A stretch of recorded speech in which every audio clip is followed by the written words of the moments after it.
এবছর ডিসেম্বর থেকে আগামী বছরের জুনের মধ্যে নির্বাচন হবে। আমরা চাই আগামী নির্বাচনটি বাংলাদেশের ইতিহাসে সবচেয়ে অবাধ, সুষ্ঠু ও গ্রহণযোগ্য নির্বাচন হবে। এই জন্য নির্বাচন কমিশন সব ধরনের প্রস্তুতি নিতে শুরু করেছে।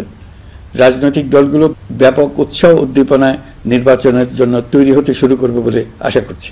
প্রিয় নাগরিকবৃন্দ, আমাদের দেশের নারীরা দীর্ঘ আন্দোলনের মাধ্যমে বহু বছর ধরে অনেক বাধা পেরিয়ে একটু একটু করে সামনে এগিয়ে যাচ্ছে।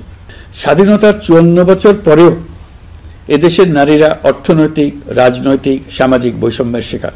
বাংলাদেশের ইতিহাসে এখন পর্যন্ত যত আন্দোলন সংগ্রাম হয়েছে তার মধ্যে জুলাই গণ অভ্যুত্থানে নারীদের অংশগ্রহণ ছিল সবচেয়ে বেশি। গণ অভ্যুত্থানে নারীরা দুঃসাহসিক ভূমিকা রেখেছে। পুরনোকে দূরে ঠেলে দিয়ে নতুনের ভিত্তি স্থাপনের প্রতিজ্ঞা নিয়েছে। তারা ব্যাপক সংস্কারের কথা বলেছে। সর্বত্র নারীদের ভূমিকা আরও জোরালো করার কথা বলেছে।